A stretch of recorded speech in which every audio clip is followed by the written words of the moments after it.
Namaste, my dear brothers and sisters. The love and blessings of the Mother and Sri Aurobindo to all of you from Sri Aurobindo Ashram, Delhi branch. Let's today go to the subject, and that is real stress, realistic remedies.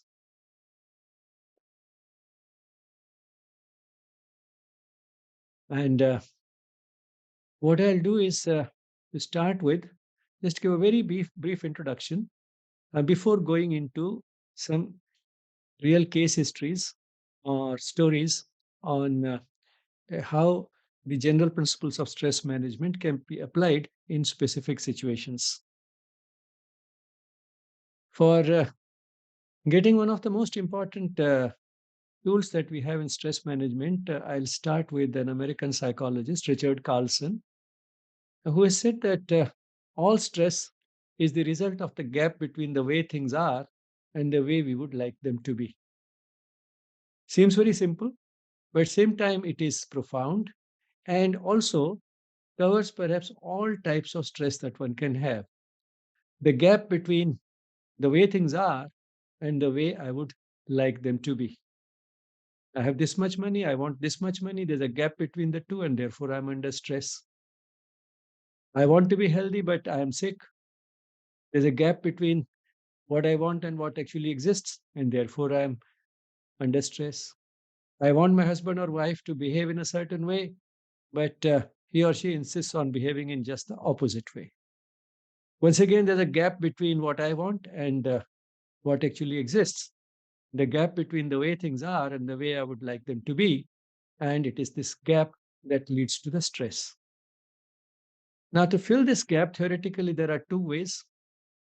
Either the situation should change, things should change so that they become the way I would like them to be, or I change in such a way that even if nothing changes, I start liking the situation as it is. The two are not mutually exclusive.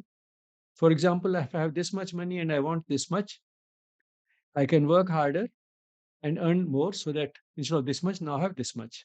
Not as much as I wanted, but the situation has changed. I have changed this, worked on the situation. It has come closer to what I want. I can work also at the other end. I can work on myself, reduce my desires so that the desires that I now have can be met with the amount of money that I have. So the gap has been closed.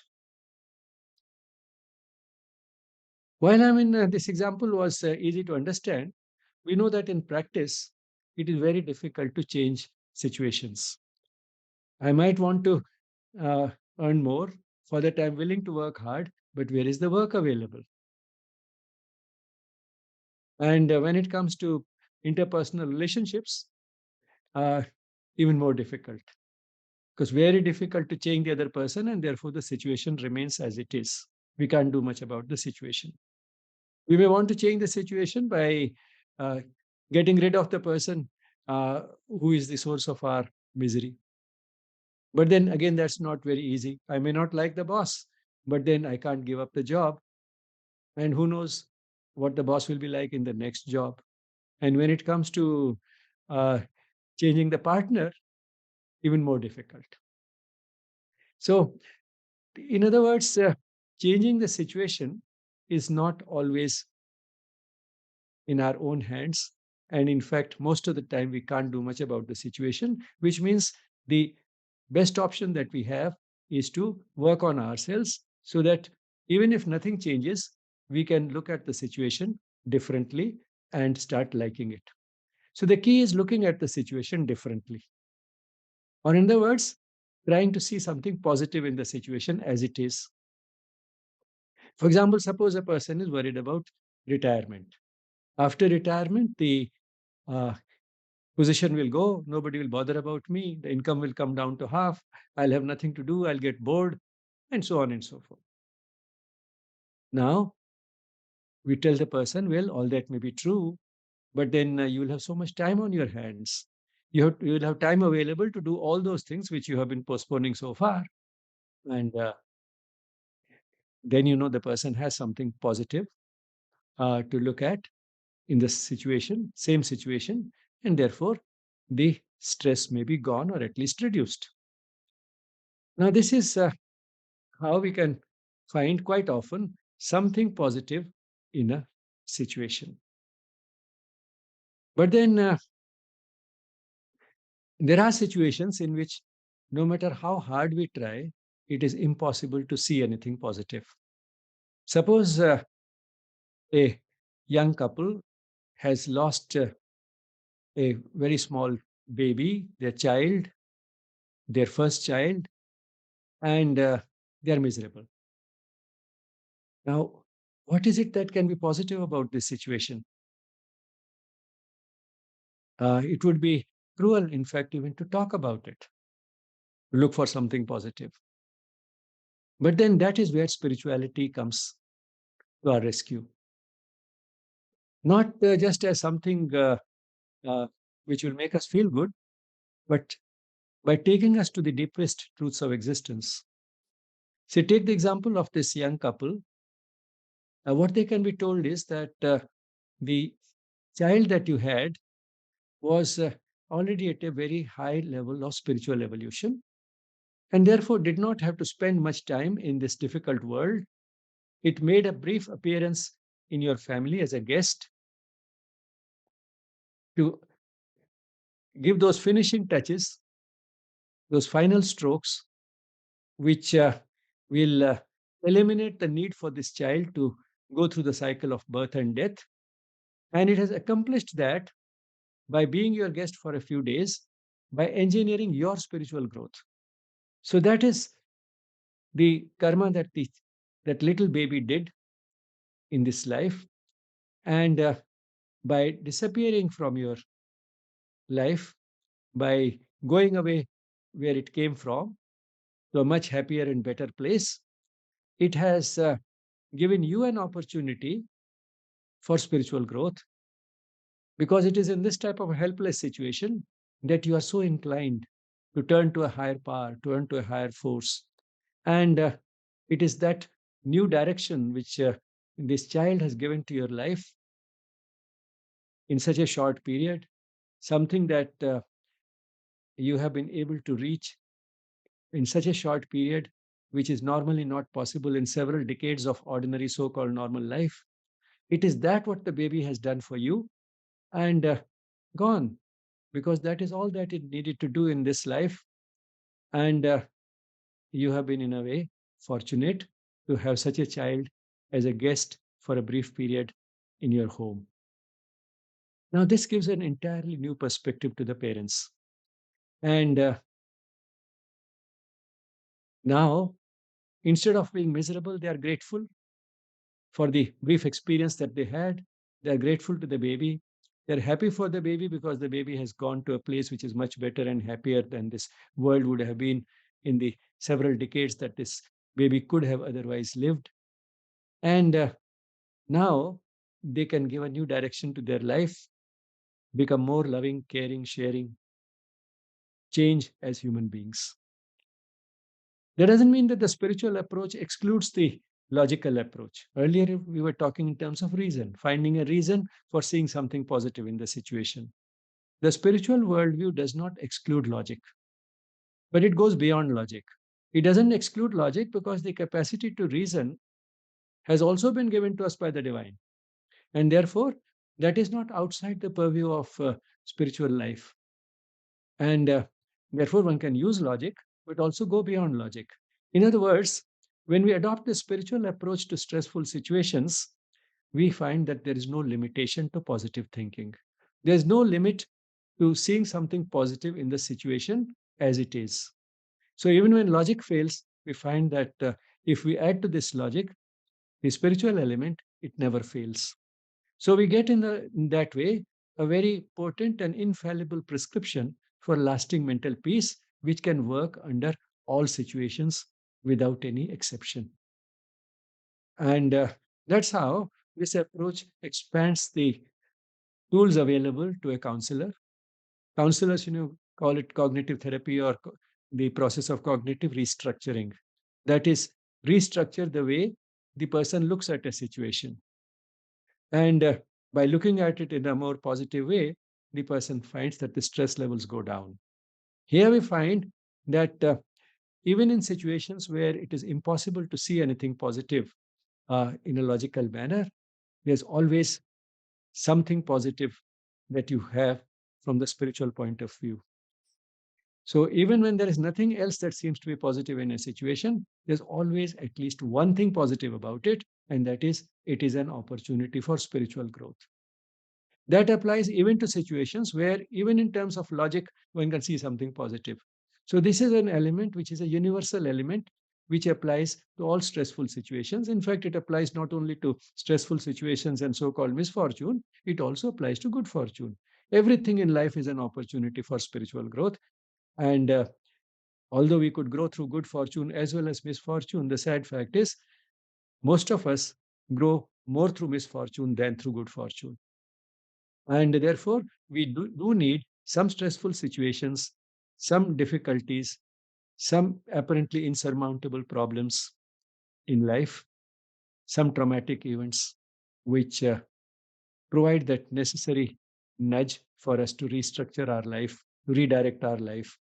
And that's how this stressful situation becomes more than just a speed breaker. You know, a speed breaker is one which is a difficulty, but then you negotiate it. After that, one is on the same path. What the spiritual approach does is to convert every problem from a speed breaker into a T junction.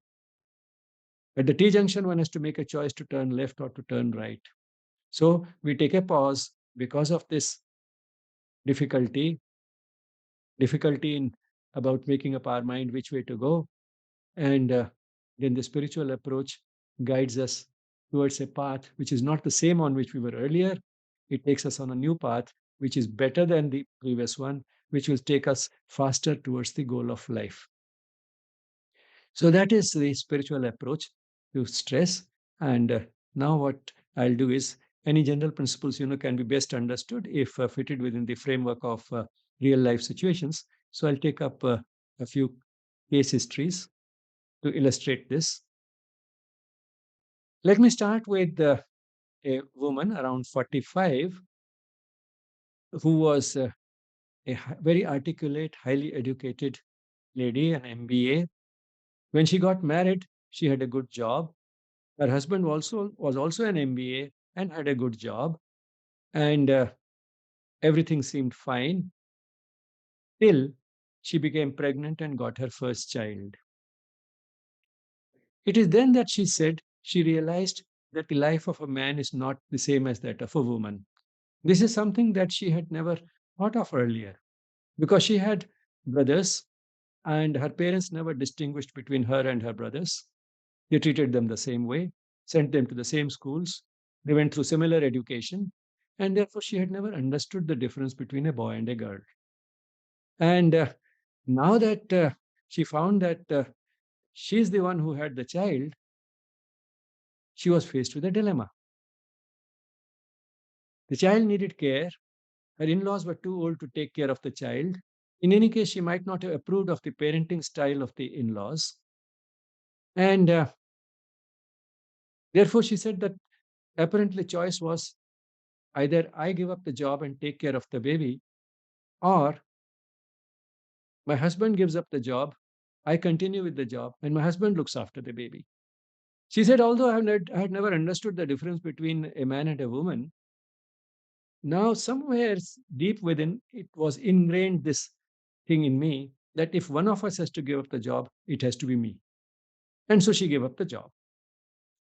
She said, what's the use of my being in the HR department, the human resource department, if I can't take care of the most precious human resource that has been entrusted to me? And therefore, I should give up the job and take care of this precious human resource, which my child is. She gave up the job, and now the child was grown up. The child was at the college going stage. He had got admission to a college in the West. He was headed for that journey. And in these nearly 20 years that she had been taking care of this child and brought him to this level, she had also looked after her in laws, who were also by now gone. But then this journey had been a difficult journey. And she said that it was really difficult taking care of the baby on one hand, of in laws who were not well on the other. My mother in law had diabetes. When you take her to the doctor, she'll listen to everything and say, yes, yes, I'll do it. And then when she comes back home, she'll eat just whatever she feels like eating, and her diabetes would go haywire. And on top of that, there'll be guests coming so often, and I'll be cooking for such a large number of people, special meals, and so on. And by the end of the day, I was exhausted. I didn't have time sometimes to even have a bath. My hair would be matted. I wouldn't even have made my plate. She had long hair. And at the end of it, what did I get from my in laws? No praise, only criticism about what did not happen the way it should have. So, this is the type of life she had lived for nearly 20 years. And when she contrasted it with the type of life that some of her other friends had lived who were in a similar situation, uh, who did not give up their jobs, they had they had achieved high positions now. They had made so much money, and they could leave all the care of the home to servants at home and just dress up in a nice sari every morning and go for work. So she felt that maybe she also made a mistake. She should not have given up her job when she did. Now, what can you tell to such a person? Something which goes beyond this apparent logic. The fact that uh, she would miss on all those opportunities for reaching a high position and making money is something that she knew even when she gave up the job. Then why did she give up the job? Because she went above the mental level, above the level of the intellect, which calculates and thinks in terms of gain and loss, in concrete terms, in terms of money and power and position and so on. She had risen to the level of her psychic being, the dynamic aspect of the soul. She heard that inner voice that in this situation, the right thing to do is to take care of this child, and for that, I have to give up the job. So she had just risen to that level and given up the job. So that's what I explained to her. And then I told her, all you have to do is to rise to the same level again, and you'll feel that you did the right thing. Now, when we do the right thing, what do we get? One thing is we get lasting mental peace. We get joy and lasting mental peace, and we escape guilt and recurrent uneasiness. Now, that also I tried to sort of make her reflect. And she realized that since she had done the right thing, she had peace of mind. I'd done the best that I could do for my child. On the other hand, if she had not given up the job, there would have been that recurrent sense of uneasiness every time the child got sick. Maybe the child would have got frequent attacks of common cold, etc. If she was not taking care of the child, later on the child may not have done well at school. And every time anything happened, she would have felt, I am not doing the best for my child. The child is suffering. So that recurrent sense of guilt and uneasiness would have been with her. And God forbid if the child had uh, not been able to do well in life, had become delinquent, taken to drugs or some such thing, then she would have been miserable. She escaped all that. The child had done well. She had done a good job as a parent. And and she had done the best that she could. So she had peace of mind. Is that all that she got? No, she got something else also. While she missed on concrete things like money and promotions and position, what she had gained was an experience of a different kind, experience of loving and caring, expressing that love by giving all the time and care that she had to her child, to her in laws. In other words, she had become an expert in giving, expert in loving, and expert in giving. And by doing that, forgetting herself for nearly 20 years, she had grown spiritually. She had become a different type of person altogether now. It was a subtle change, but when she reflected back, she found that it truly was so. She had become a very different type of person from a totally self centered person. Now she was a very loving person to whom thinking of others came very naturally. So she had acquired another type of expertise. She had gained something else of an intangible kind. She had grown spiritually, which is the very purpose of life. But what next? Now that the in laws were not there, the child was going away. Uh, what could she do? She could make use of this expertise. Going back to the same type of job is impossible. That's out of the question. Nobody will take her at that age. She would not like to work in a junior position. Nobody will take her in a senior position straight away. In any case, it's not easy to find a job at the age of 45.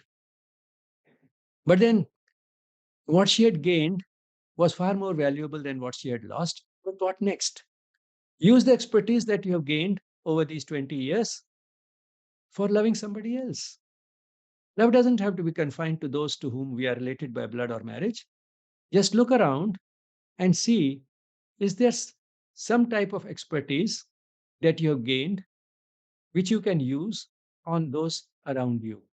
Do you have something to give which others need? Because that is essentially the way love has to be expressed. Love all, but then find around you who are those whom I can give what I have and who need it. And with that little hint, she came up with a brilliant idea. She said, I think what I'll do is I'll set up an NGO which will work with the teenaged girls when they are still in school, about to leave school, and tell them that the difference between the life of a man and a woman, we are equal, but we are not identical. Only women give birth to children, and therefore I'll prepare them for real life so that they are not shocked the way I was when I got my first child.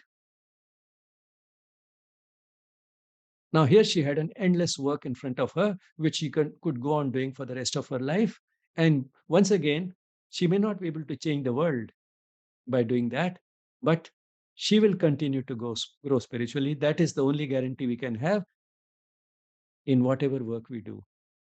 You know, when we try to think of something, doing something for the society, it's not that the world changes. If the world had to change because of it, it would have changed long back because so many social workers and reformers and revolutionaries have come and gone. The world has not changed. The world has not changed because the world is as it is because of the average level of human consciousness that is poised for a leap, but then at the same time, till that leap comes and the world is driven more by love than by the ego, the world will continue to be essentially as it has been for a long time. The only hope and optimism that Sri Aurobindo and the mother have given us is that a major change, a major shift in the average level of human consciousness is now round the corner. And in fact, we are finding evidences of it if we keep our eyes open. The children born today are on an average quite different from those which were born, say, about a century ago or even half a century ago. And we find that a much larger number of these children who are seeking not only a career but also meaning in life, and sometimes giving up a lot in concrete terms just to be able to do something for those around them, to see a change in the world. The number of young people who want to change the world because of that courage and idealism that is characteristic of youth, the number of young people who are giving a practical shape to that courage and idealism and actually bringing it into their life, giving up a lot of concrete gains that they could otherwise have, their number is growing. Even the type of questions that very young children are asking, even while they are still at school, are amazing. The type of answers sometimes they give to difficult questions are amazing and seem to be rooted in deepest truths of existence.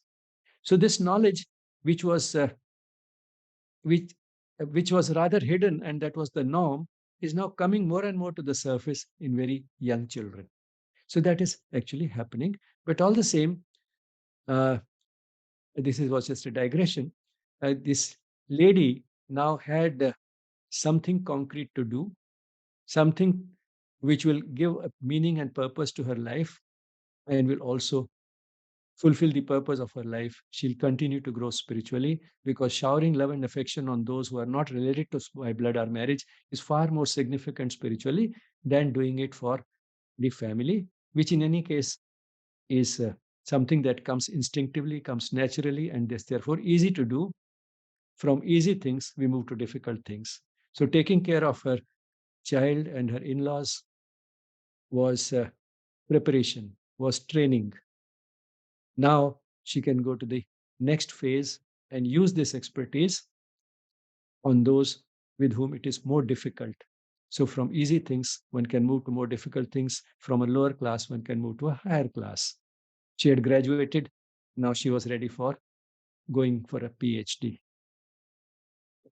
So that was the story of this, and I'm sure many of you may resonate with it because the number of women that I have seen through all these courses on teaching yoga and otherwise in the ashram, is a very large number of such women who face this dilemma, and those of who gave up the job, they are under stress. Those who did not give up the job, they are also under a stress of a different kind. But this is a dilemma that women in general go through.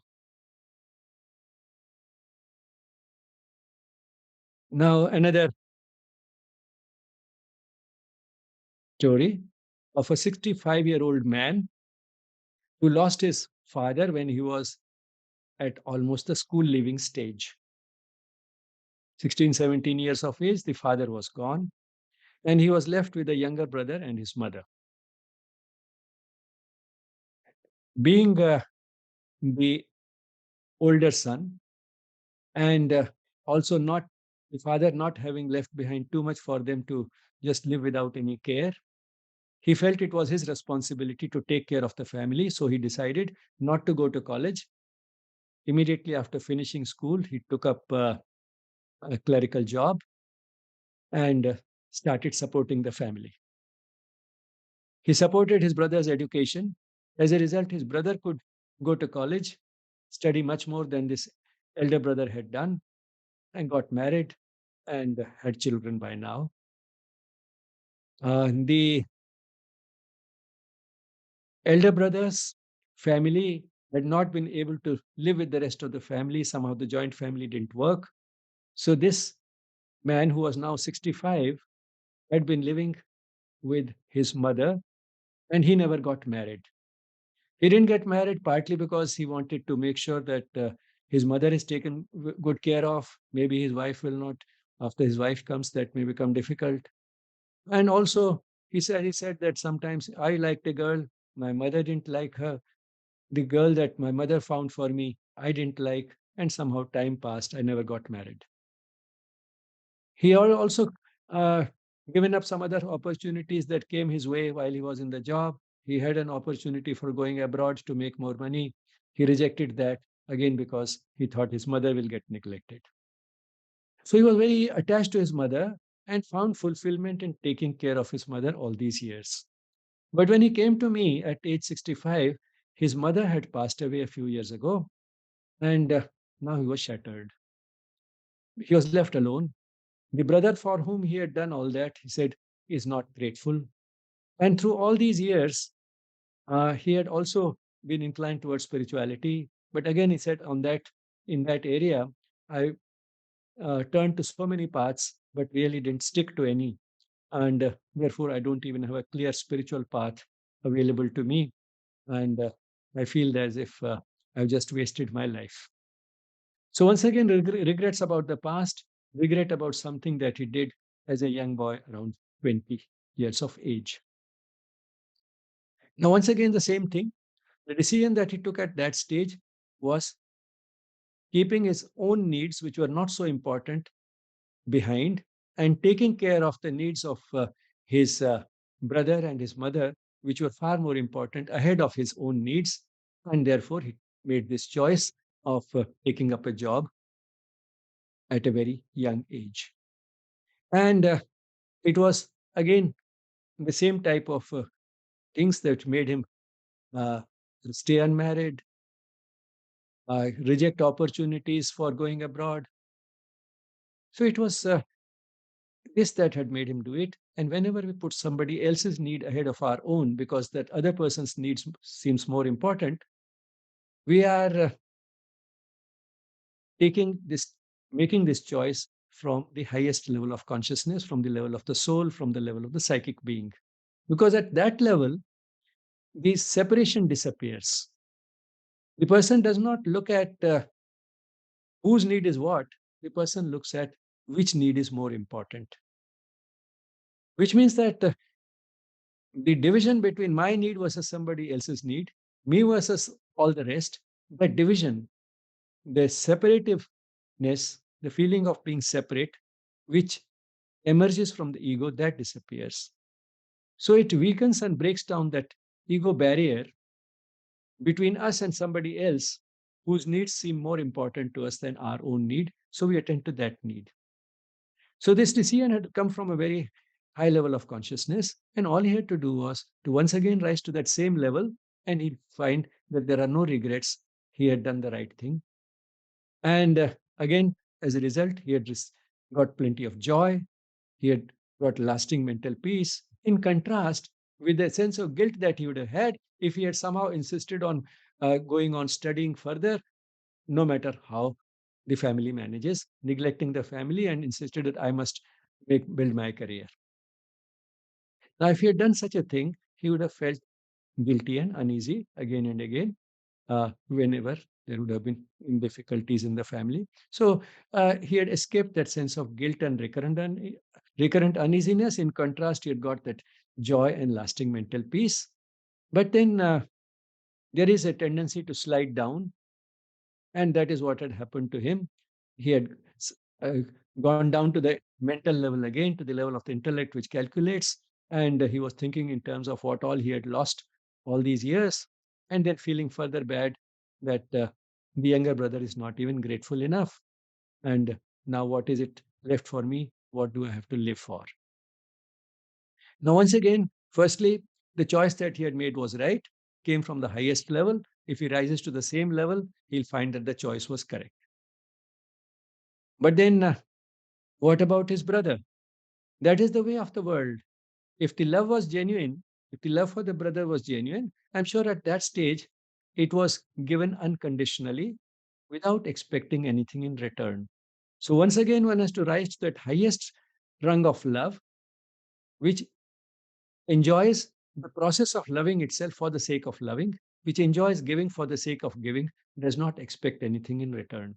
So he has to rise to that level of love, and he'll feel that he does not have any expectations and show a little more at the mental level, show a little more understanding for his brother, because uh, taking care of a wife and children, that grihastha, is not an easy phase of life.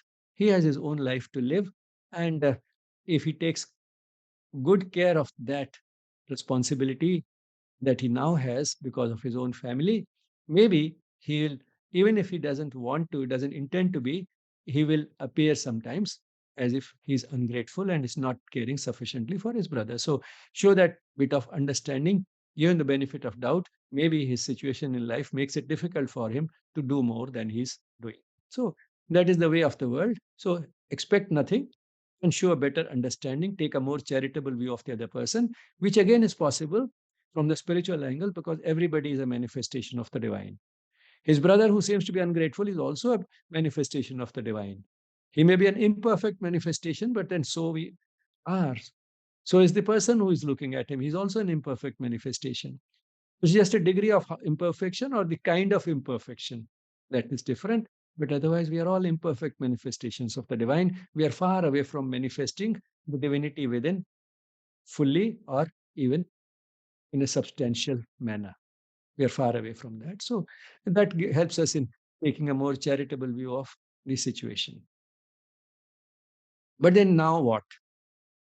Once again, see what you have gained.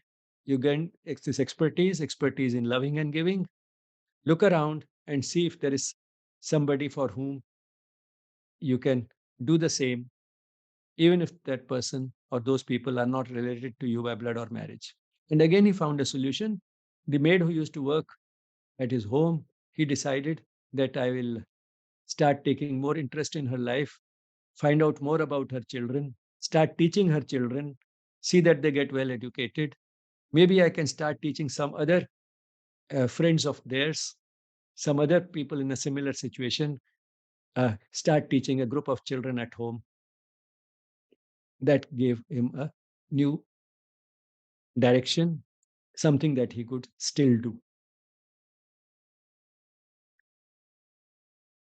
Now let's turn to another type of a story where again it's very difficult to see anything positive from the logical angle. A man age 40, the only breadwinner in the family, he gets cancer, and he's told that on an average, a person like you, a patient like you, does not live more than 2 or 3 years. He has children to take care of, and he's worried what will happen to them after he dies. Now, what can one tell such a person?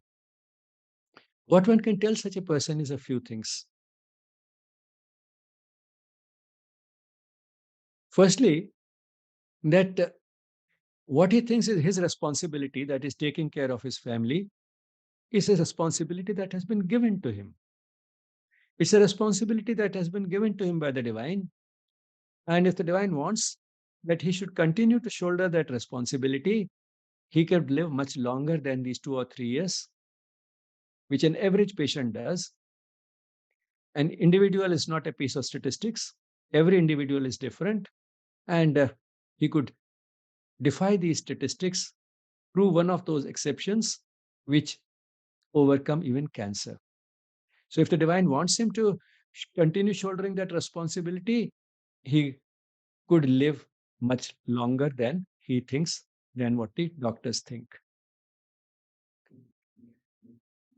Secondly,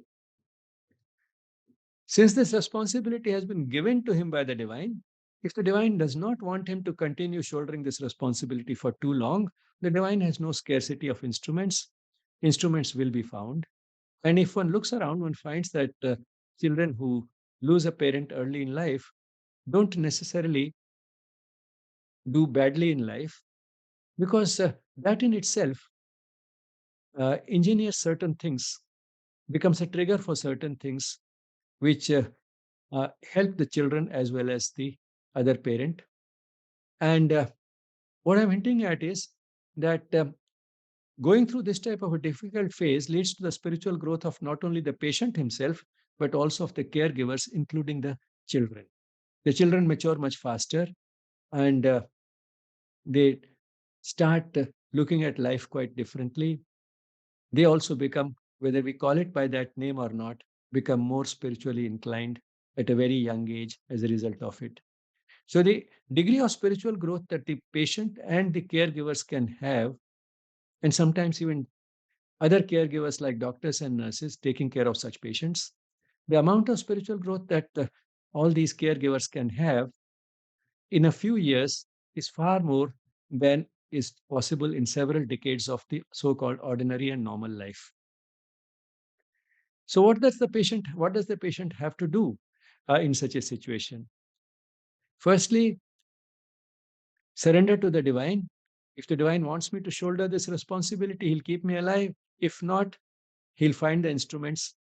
He'll feel that now this instrument has done enough, and some other instruments will be found who will take over that responsibility. Secondly, what this person has to do is to start thinking more and more in terms which are higher and wider than the immediate illness.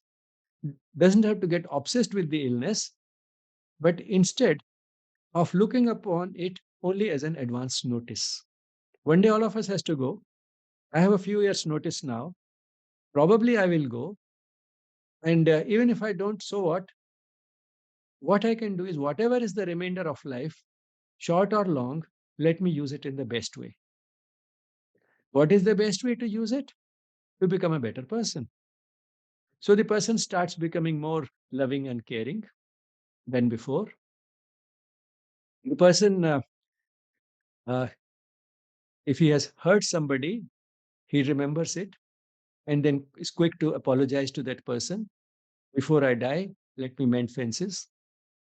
And if somebody else has hurt him, he conveys, they've forgiven you completely, past is all forgotten. People also know that he has cancer and therefore he may not live very long. they become nicer to him. In other words, this person builds around a very good atmosphere around himself of love. He becomes more loving, others become more loving to him.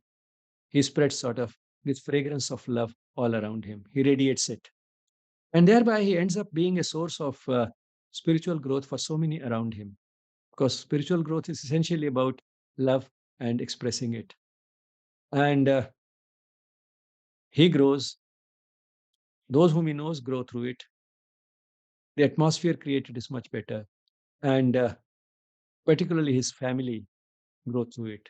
They may have some hardship if he does die early, but then that will be more than compensated by the other intangible gains that they have. And that is something valuable. And this person himself will now be more at peace. And interestingly, what has been found is that the patients who do not get obsessed with the disease, who do not get obsessed with themselves, but instead become more loving and caring, start looking beyond themselves in such a stage, start looking towards that higher power for whom everything is possible, start getting closer to him, because the two go together. Uh, Turning to the divine means also turning to the creation of the divine, irrespective of ties through blood and marriage. So when this person starts getting closer to the creation of the divine, he's getting closer to the divine.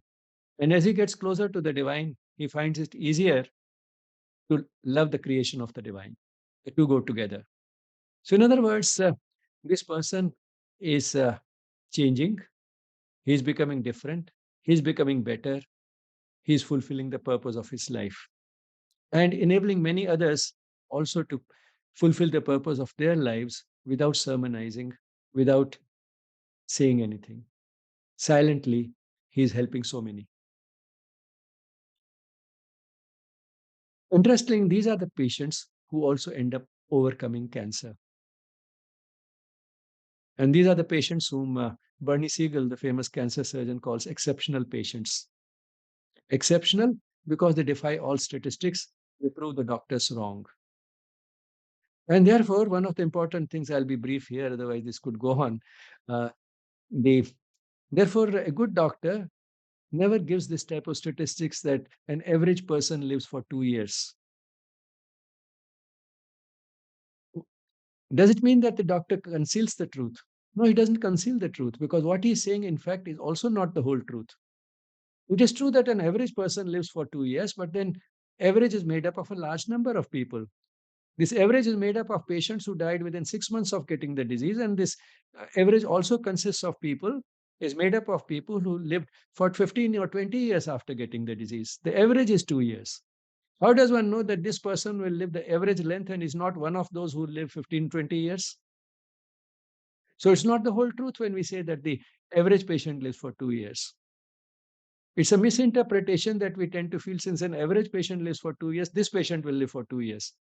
The average does not mean that. But then how is it that the doctor can speak the truth and yet give hope instead of taking away hope? The doctor can give hope by saying that, well, uh, this is a situation that we have to work on together, and together we can do a lot more than I can do alone. And what you can do is to change your outlook to this problem because you are not a piece of statistics. There are patients who have lived for 20 years, they have overcome the cancer completely, died of something else. You could be one of them. Now, that is also the truth. A lot of research is going on. Maybe new drugs will come up uh, soon and you'll be able to benefit from them.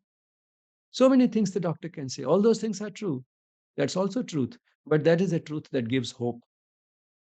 And this hope, together with the type of attitude that the doctor will find it easier to inculcate, difficult to change attitudes, but in this type of situations, even attitudes can change.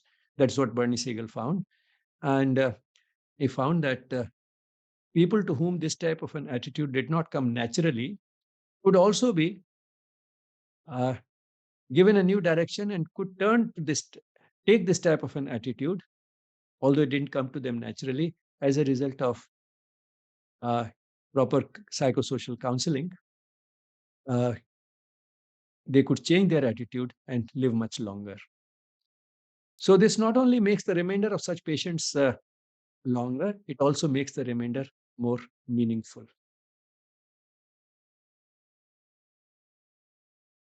I'll end this with a little humorous sort of a story, and not the session, but end the and this story of the person with cancer at 40.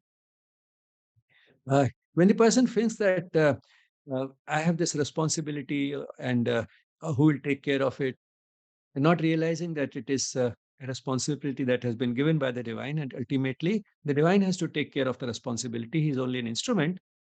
Uh, on that, there's a little humorous story. There was a person going in a train. He was traveling in a train, and what he had done was he had kept a suitcase on his head. So people were laughing, why have you kept it on your head? Why don't you keep it down on the floor? He said, I thought the poor train is already carrying so much load. Let me help it a little. So it is that sort of an attitude that we take when we say it's my responsibility. Whether we keep the suitcase on the head or keep it down, uh, the load on the train does not diminish. It's the train that is pulling it. So we are under this illusion that it is my responsibility, as if we are helping the divine by taking care of that responsibility. Whether we are the instrument or somebody else is the instrument, it is the divine that is carrying the responsibility anyway.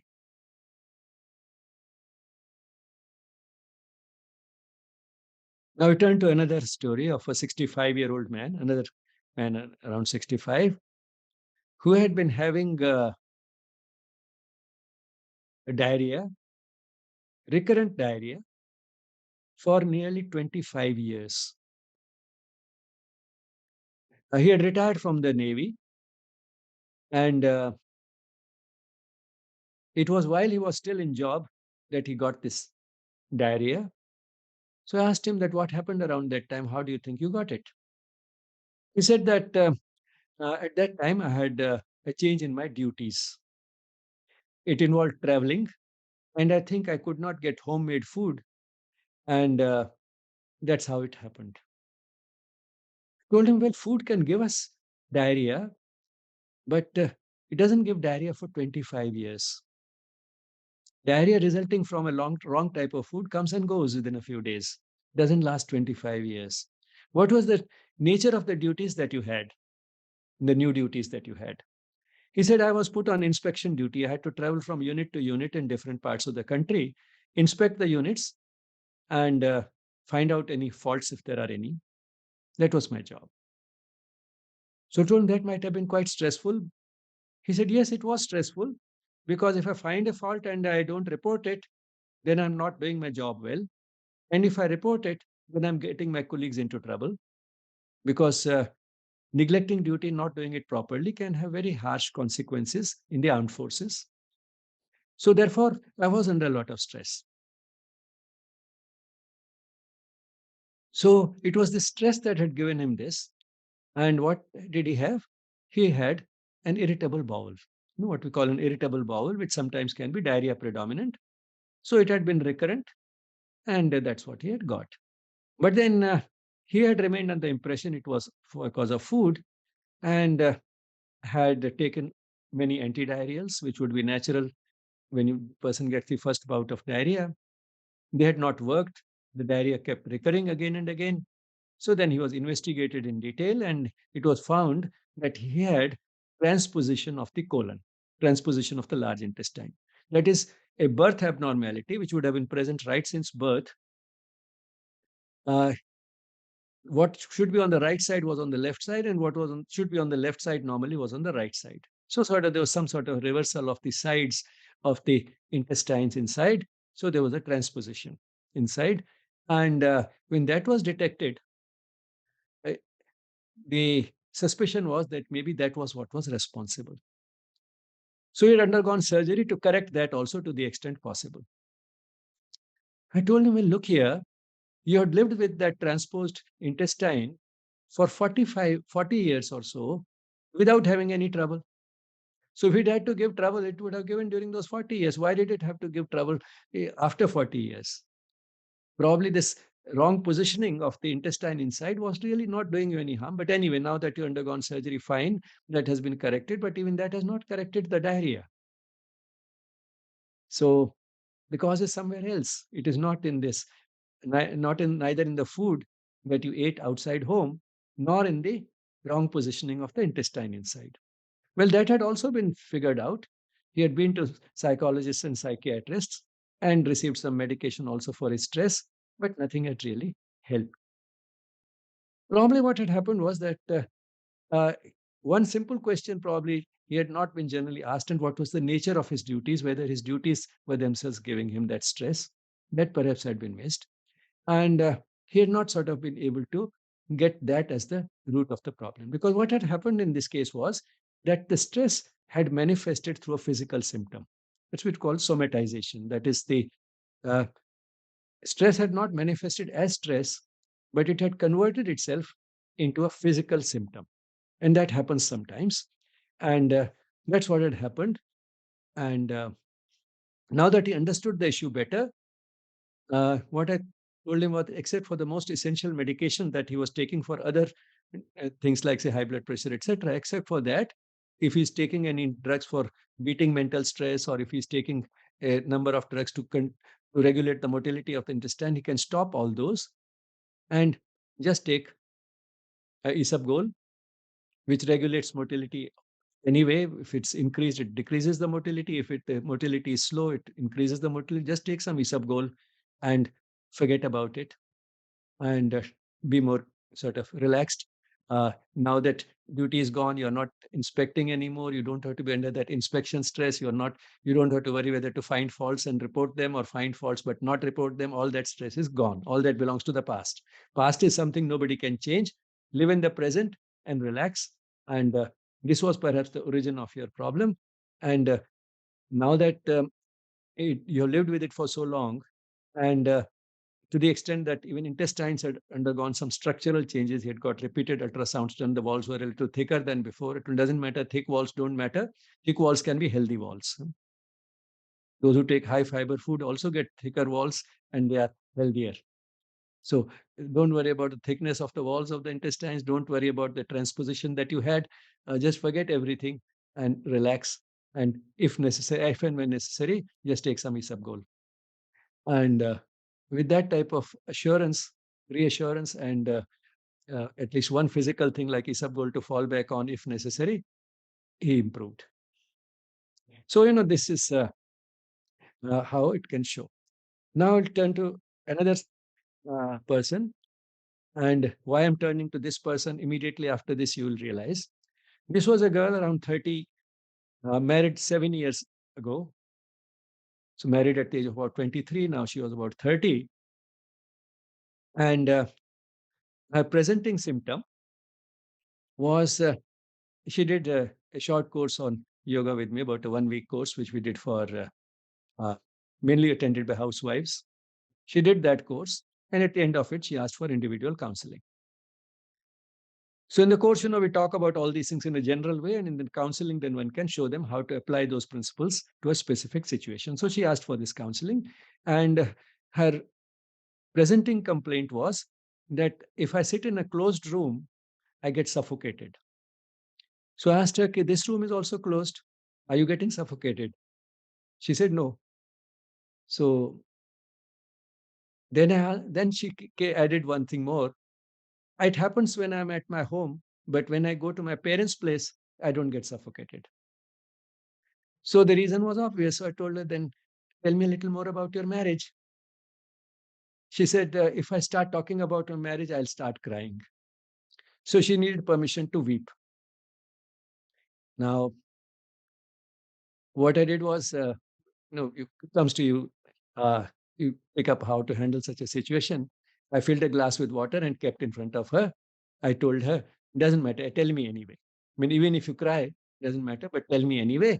And all the time in the world to listen to you. For nearly 45 minutes, She spoke and she cried and she spoke. And what emerged was that there was no major problem with the marriage, but the husband was good, in a good job, earning well, not smoking, no drinking, no domestic violence, nothing. So, no major problem with the husband. With in laws, there were minor problems, but minor problems can become troublesome because they go on for too long. Something like this. If I have to hold this cup, is it giving me stress? No. What stress can be there in picking up a cup and holding it? But then somebody tells me to keep holding it for the next 3 hours. That will give me some stress. 24 hours, I'll be miserable. The cup weight of the cup is the same. So that's how minor problems can become big. Now, what were the type of problems she had with the in-laws? She said that they have a lot of money, but still they are very miserly. If I give something to the servant, the maid who comes to work in the house, uh, after she's gone, they'll say, in Hindi, it's difficult to translate it into English. ये तो घर लुटा देगी. She'll drive us bankrupt. Um, if there'll be something nice to eat in the house, say sweets, my mother or some good fruit, my mother-in-law will keep a count of it. Earlier, there were so many. Now there are so many. Indirectly trying to tell him you must have eaten. Mm. Uh, I if I uh, work at home, she was working from home on the computer. You're working the whole day, not taking care of the child. If I start taking more care of the child, then they say the child is clinging to you all the time. You are hardly doing any work. Work means cooking.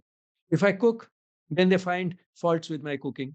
The food is, there's less salt, there's more salt. There always be something wrong with the food. So किसी तरह जीने नहीं देते. Hmm? So she said that if everything happens exactly as they want, then there is no problem. But if there's any deviation, then there is a problem. It seems as if I need permission to breathe. And another symptom she had was some symptoms of acidity, which had been treated like any acidity, but were recurrent, were not going away. So again, when she talked about eating, that something nice there at home, it will be the count will be kept, and indirectly I'll be told you must have eaten.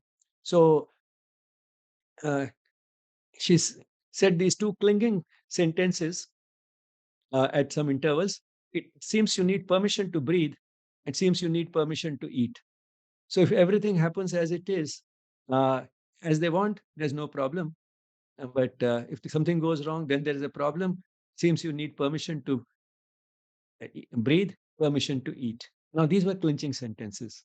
She didn't repeat them the way I'm repeating, but these were clinching sentences. Here was a person who had symptoms of suffocation and symptoms of acidity. And psychologically, she felt she needed permission to breathe and permission to eat.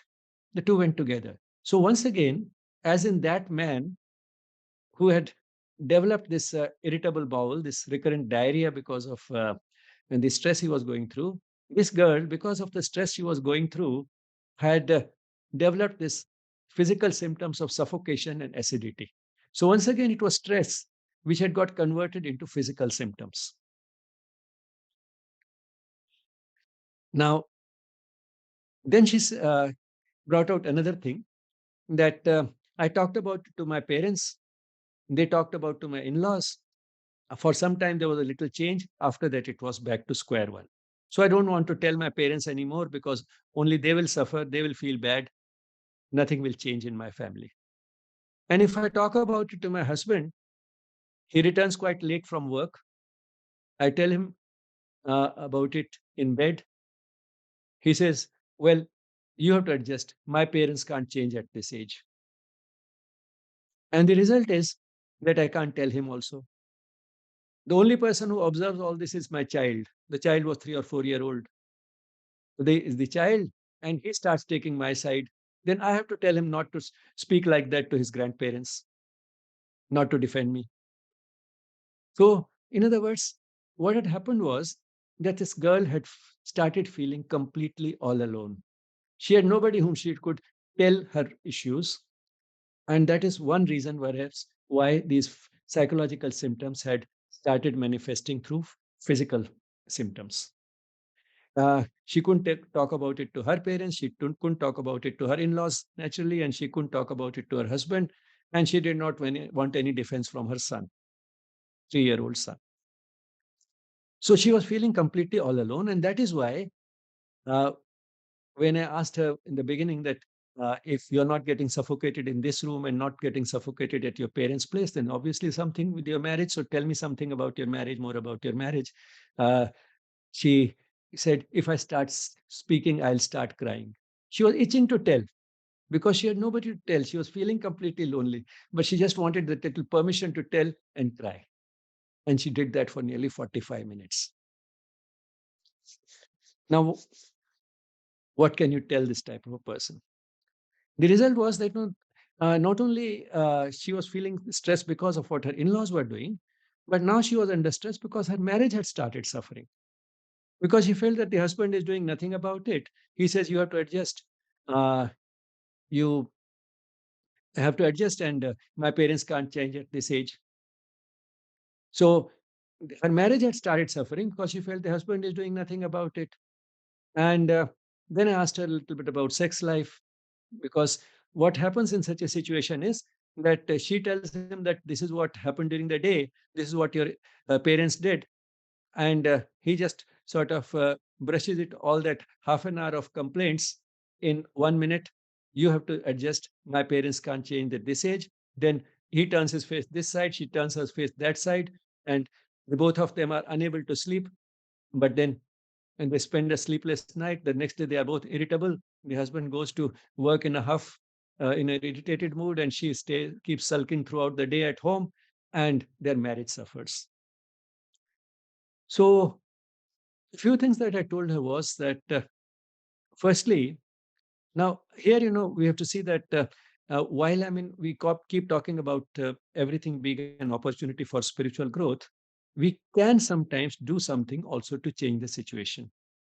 And in this case, that was obviously necessary, but not to the extent that she had started thinking. She had started thinking in terms of walking out of the marriage. That was not really necessary in this case, I felt. And therefore, there are a few things that I tried to tell her. Firstly, I told her that you have to do it only once with your in laws, but you'll have to do it without raising your voice. Tell them that you have been married 7 years now. This is my home. I left my parents' home and adopted this as my home. Since it is my home, I will eat whatever I like, whenever I like, as much as I like. Period. Without raising your voice, in a cool, calculated voice, you have to do it only once, and things will change. You have to make that known. So that's changing the situation in a proper way. Secondly, what I told her was that your marriage is not so bad. There's no major problem with your husband. Uh, so don't try to walk out of this marriage because of that. This marriage can work, but there are a few things you have to keep in mind. One is there is gender difference, the difference in the gender communication and expectations of the gender. When you are telling him about everything that happened during the day, what all his parents did, you are only sharing, because a woman has that need to share. Whereas he doesn't look upon it as sharing, he looks upon it as a problem that you are presenting, and a problem that he has to solve as the husband. It is his responsibility to solve a problem. My wife has presented me a problem, and I have to solve it. He finds himself unable to solve the problem, and therefore he thinks he is a failure. And because he thinks he is a failure, he just brushes it aside in one sentence and turns the other side in bed. So, what you have to do is instead tell him why you are talking all this. He doesn't understand it as a man. That's the gender difference. He doesn't know enough about women. So tell him that I'm telling you all this not because I want you to do anything about it. I'm just sharing. I At least somebody I need to share with. No, I can't share these with things with my parents or your parents. You are the only person in the world with whom I can share. So just listen me out. Uh, you don't have to do anything. I know your parents can't change at this age. You just have to listen to me. Now you change the situation completely. A person who was thinking that he's a failure now thinks he's a very important person. The one and only person in this whole wide big world who can do this one thing, listen to this woman. I'm the only one who can do it. He has become a very important person. So the person who thought he was a failure is now thinking that he's the most important person in the world, at least for one person. Then he listened to you. And then tied up this with this, it's sex life. Obviously, they were not having any sex. So I told her that that's again a gender difference. While both of you need love and both of you need sex, a man needs sex more than love, and a woman needs love more than sex. So the result is that a vicious cycle builds up. You're not nice to him in bed because you think, how can I be nice to him in bed? He can't, if he doesn't do anything about what I'm telling him, if he doesn't even let me share things with him, how can I be nice to him in bed? On the other hand, he thinks that how can I be nice to her uh, in everything if she can't even let me have sex? If she can't be nice in bed, how can be nice to her in the daytime? So it's the wife thinks that how can I be nice to this man in bed if he can't be nice to me during the day? And he thinks, how can I be nice to her during the day if she can't be nice to me in bed? So that is the way it becomes up a vicious cycle. So don't reject his love in bed. Tell him what you expect. You expect that only sharing and not really doing anything about it. And you'll find that suddenly things will change and you'll have a much better relationship with your husband, which is very important. Because after all, to have a good husband is more important than to have good in laws. And here you have a good husband. The only thing is this gender difference he doesn't understand fully, you don't understand fully, and therefore he doesn't understand your need for sharing, you don't understand his need for sex. And the result is that you feel as if now the marriage is breaking apart and I need to walk out. Now, but what about the in laws? Of course, apart from telling them that this is my home and therefore I'll eat what I like, whenever I like, as much as I like. Apart from that, what else can you do? Treat them as an opportunity for spiritual growth. Try to understand them better. They have a lot of money now, but maybe they didn't have enough money when they were young. So the habits that they built up during that phase when they didn't have too much money, and there are so many people like that in the country today because the middle class has suddenly grown enormously. So there are many for whom uh, reasonable wealth is it's the first generation which has reasonable amount of wealth their parents didn't have. So they have grown up through from scarcity towards this abundance, and therefore the habits continue to be there. They continue to be miserly. You can go on doing what you do for the servant. You can go on being nice to her, but without reacting. As the mother says, go on doing with simplicity what you think is right without bothering about the reactions of others. So don't bother about the reactions. You can go on doing what you're doing, but same time, be nice to your in-laws. Firstly, show a little more understanding towards them, why they are miserly if they are miserly, and also see in them the divine. If you can see the divine in people whom you don't like, they are a challenge. If you can see the divine in them, you can see the divine in anybody.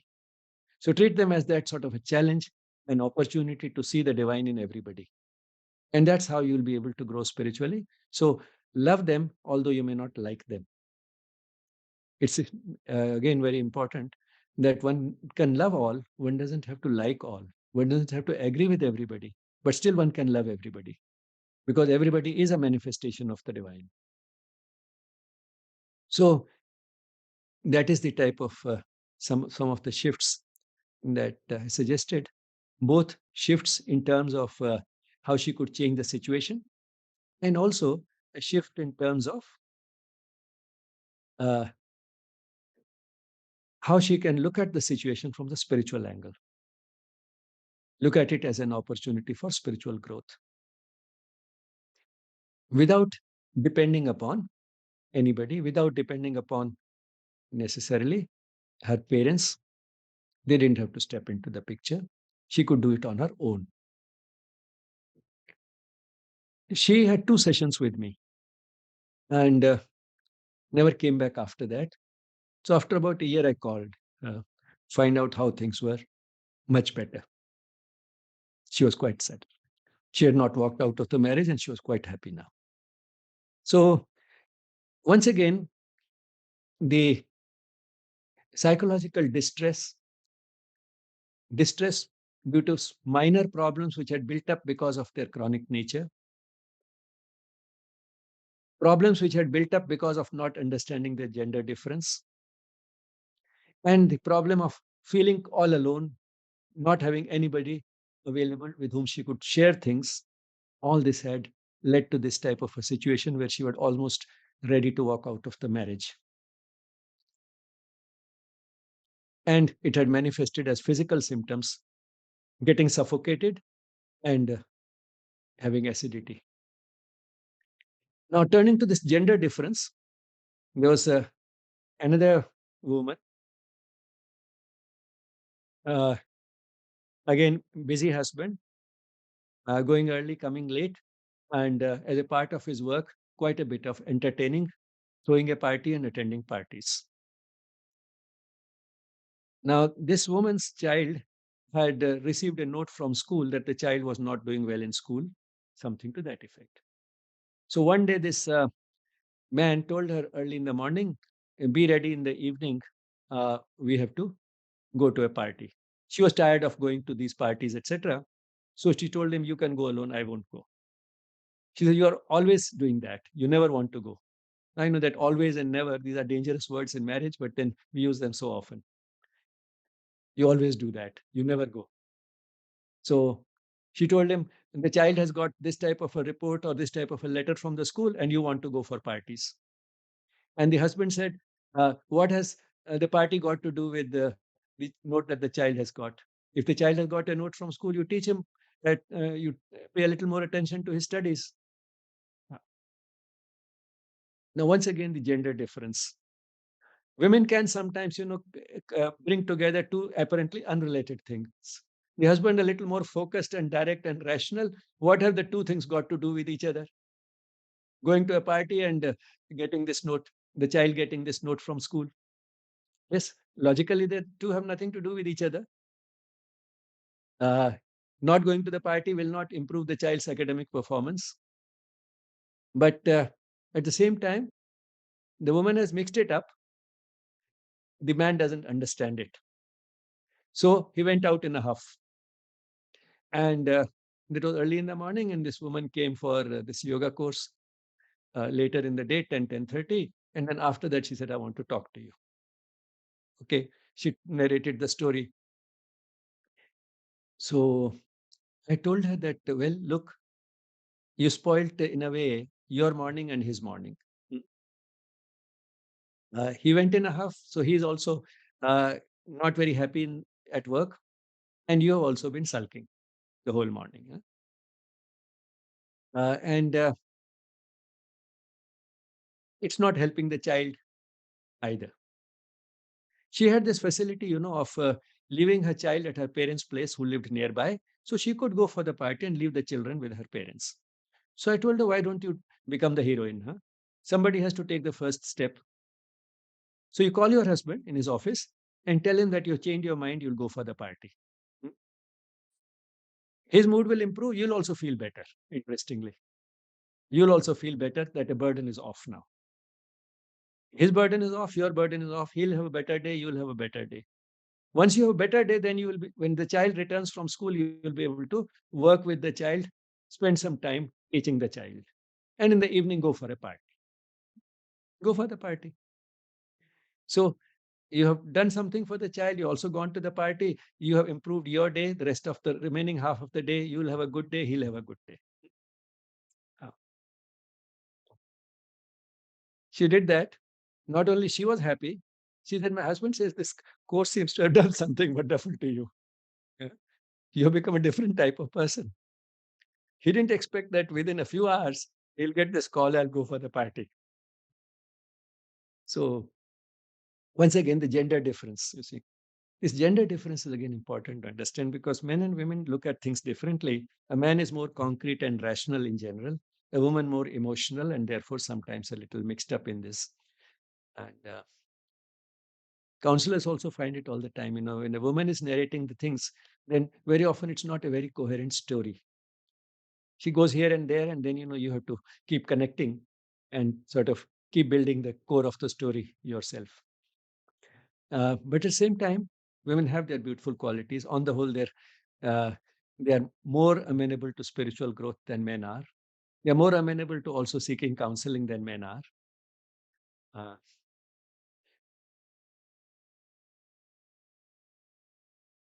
so we've seen some of these issues. Now it's nearing time. There are many more that one could go on with. In fact, uh, marital problems are the single largest category of problems that a counselor comes across. And there are all types of problems. And in India, the problems are a little different from those in the West, and the consequences are also a little different in the sense that we still have a very large number of successful marriages. But every successful marriage is not a happy marriage. The number of unhappy marriages is probably not very different here as compared to the West. Uh, but the only thing is, a lot of unhappy marriages here continue to be still successful in the sense that the husband and the wife continue to stay together. But whether a marriage is happy or unhappy, both can be an opportunity for spiritual growth. And I think since the time is short, I'll just go over it quickly, uh, assuming as if there's a certain type of marriage in which it is happening. Let's start with a self arranged marriage, that is, the marriage which starts with the two partners falling in love. To start with, it is usually the type of love in which both are happy because they find that they are very happy when they are in the other person's company. If you look at it in a sort of a little more careful, you'll find that both of them are happy because they are getting something from the other person. They are getting the other person's company, and that is what is making them happy. So, this love is based on getting something from the other person. Once they are married, then they find that living together as husband and his wife is very different from just being a boyfriend and girlfriend. Sharing a meal together or going for a movie together is not the same as sharing the bed and the whole life together.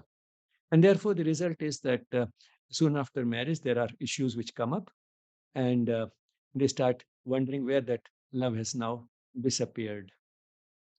But then, because of the commitment which, particularly in our society, we have to marriage, they continue to live together. And but that zest is gone, that romance is gone, and the whole thing settles down into a mechanical routine of household duties, duties for the home, duties for the child, duties at the workplace. It boils down to a mechanical routine. And in the worst of situations, in fact, the two are living parallel lives under the same roof and are quite indifferent to each other. Even if it's not that bad, by and large, it is a dull, mechanical, routine life that they are living, neither too happy nor too sad, but then settled for this type of a humdrum existence. Then, under the best of situations, what happens is that there's a crisis in the family. Say the husband loses the job. Then the wife says, doesn't matter, don't worry, I can also work. If necessary, I'll sell my ornaments. You don't worry, I'll reduce the budget, I'll spend less, we'll live on less. We can do all that, don't worry. Now, here's a crisis which has brought them together once more. And what has brought them together is not what they can get from the other person, but what they can give to the other person. Or the woman gets an incurable disease. The husband says, don't worry, We'll go to the best doctors available. Don't worry about money. Uh, if any care is needed, I'll take care of you. I'll be your nurse. Don't worry. Now, once again, the husband is not uh, thinking of what he can get from the wife. He's thinking of what he can give her. So now this is a different type of love than the love with which they started, in which they were looking at what happiness I can get from the other person. Now the love is about giving. They're enjoying this giving. And this is a different type of love. The initial love with which they started uh, was animal love, love which wanted something. The next level of love which they had when that mechanical, dull life was human love, based on give and take. You give me something, I give you something. I take something from you, you take something from me. So it was based on give and take. And they realized that, well, this give and take is what life is about. And that is human love. And that made life uh, tolerable, though although not full of any great thrill and excitement. Then there came this crisis, and once again the love came back, but in a different form. The love which was expressed by giving, not thinking in terms of what I'm getting. And that is why this phase of love can be called rising in love, whereas the initial phase was falling in love. So from falling in love, now they've graduated to the stage of rising in love. This is what true love is about. And this happened because of the marriage. So, in a way, marriage was responsible for them to take them from one type of love, the lowest rung of love, to the highest rung of love. And that is what spiritual growth is about. And as they are changing as human beings, they start expressing it also in other relationships. And that's how they'll continue to grow spiritually through this process. So, marriage became a help, and even an ordinary average marriage. But then, what about clearly contrasting happy and unhappy marriages? In case of happy marriages, there is one pitfall which the unhappy marriage doesn't have. Pitfall, but not that it has to materialize. If one understands life better, it will not. And that is the person becomes too dependent on the partner. I've seen situations in which uh, the husband and wife are very devoted to each other, and then one of the partners dies a few years before retirement. And then all their dreams of having a lot of time together after retirement are shattered, and the surviving partner is depressed. This is because of having developed dependence on something which cannot be everlasting. So, our dependence on things which are, by their very nature, fragile and fleeting is risky. That is what spirituality tells us about, and makes us get attached to something which is stable, permanent, everlasting. So, enjoy the fleeting pleasures while they are there. Tena tyaktena bhunjitha. Enjoy them, but at the same time, tyaktena tyag karo. Renounce them internally. Don't remain attached to them. So, love the partner without attachment. If this the person has understood that even in a happy marriage, this type of a situation will not arise. But in an unhappy marriage, it is more likely that the partners will discover the spiritual path. So while they may be together, or they may not be together, but even if they are together, and they will start looking upon the partner not as someone who ruined their life or as a calamity, but they start looking upon the partner as an opportunity for spiritual growth, because it is the partner who brought them to that spiritual path, to a path in which they are not dependent on any external factors for their happiness. So, this independence from external factors, including the partner who is also an external factor, this independence from external factors the person discovered because the partner did not turn out to be a very compatible partner. So, an unhappy marriage is more likely to make the person discover a path which will make the person independent of external circumstances, the person's happiness independent of external circumstances. So, what looked like a tragedy or a calamity in the person's life becomes a blessing in disguise. Because if it was were not for this incompatible partner, how would the person have discovered this path which made his happiness independent of external circumstances? So once the person starts looking at this way, and if both the partners start looking at it this way, then in spite of being incompatible, in spite of not necessarily liking each other, they will once again start loving each other. So that is what how even an unhappy marriage can be converted into a very meaningful marriage through the spiritual process. There are many other types of stress also which are not very uncommon. One of things which is brushed under the carpet is childhood sex abuse, CSA, and most of the time the culprit is somebody known to the victim, and sometimes not just known as a friend or as a cousin, but sometimes even a very close relative like a father or an uncle. Girls are the usual victims. Much more common than one knows because these things are brushed under the carpet. I've known instances where even when it was brought out into the open by a girl telling her cousin who had violated her when she was a teenager, and that time they just looked upon it as a game.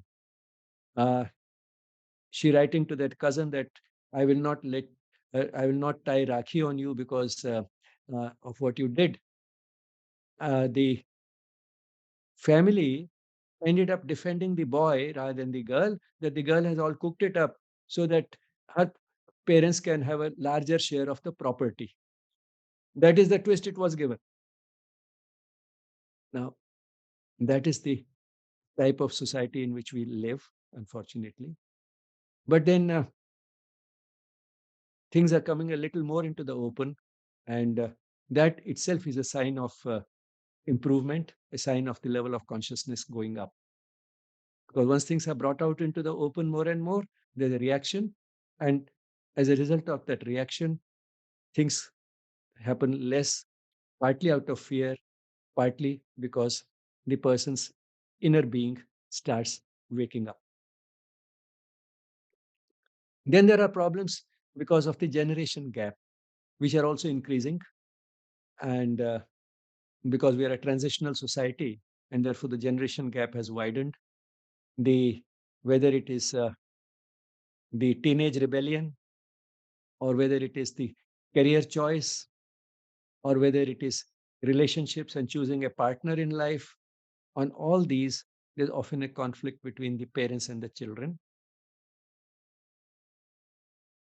The teenage rebellion, the parents don't understand. They suddenly feel, what has happened to this child? I have done so much for the child, and still the child is behaving like this. So much for the child is again becoming a problem with the middle class, which has expanded a lot because the number of children are very few. The attention is focused on those one or two children, and therefore every material comfort is being provided. But one thing which is needed more is not available, and that is time. And then the parent says, I've done so much for the child. Why is the child suddenly behaving like this? The child is behaving like that because it is normal for a teenager to behave like that. But the child would still be amenable to listen and trust you if you had established good communication with the child, a loving and trusting relationship with the child, by giving more time to the child, more meaningful time to the child when the child was growing up, when the child really wanted you, the child needed you. And at that time, you started using the TV and the smartphone as a babysitter. And now you blame the teenager for behaving like a teenager. Then comes career choice. The child wants to do what the child is passionate about. The parents want him to do something which will quickly get a paying and prestigious job. So again, there's a conflict. Partner, again, whatever choice the child has been made more in terms of uh, a criteria which transcend all barriers like matching the socioeconomic status, matching caste and creed, and so on. The child has overlooked all these. At least something positive he has done. I'm not saying that it will necessarily be a good choice, but all the same, the child has uh, very often transcended all these barriers. The parents want to retain those barriers. Now, so at every stage, and then after the child is married, once again, the expectations of the parents uh, are quite different from what are sometimes reasonable because of some traditional norms. Today's society, those expectations cannot be met by the children. So more conflicts. So the result is that this generation gap is creating stress for both parents and children. Children, because the fact is that they can't be divorced from the anxiety and the stress that their parents are going through, that gets reflected also in the children. So these are another type of issues which are becoming more and more common. So anyway, we can't go into all types of issues, but what we have tried to do in this is that uh, from the spiritual angle, we at least have available a new way of looking at everything, a broader way of looking at everything, a deeper and a higher way of looking at everything. And when we do that, there is no situation which is beyond repair, beyond redemption. And that gives us a universally applicable, very potent, infallible prescription for lasting mental peace, no matter what. And the key to that remains looking at the situation differently, as we started with, and looking at it from this angle, which includes logic, but goes much beyond logic. In fact, the since most of the issues are related to interpersonal issues more than anything else, the key remains seeing the divine in everybody. And the next most important thing is events that happen in life, seeing every event, including even the person with whom have interpersonal problems, as an opportunity for spiritual growth. I kept repeating these two terms, manifestation of the divine and opportunity for spiritual growth. I keep repeating it so often that the very first batch of for the course on teaching yoga that I had, the students within a few days came up with two abbreviations. Everybody is an MOD, and everything in life is an OSG. MOD for manifestation of the divine, and OSG for opportunity for spiritual growth. So I think with that, I can stop here. Thank you. We end with the moment of silence.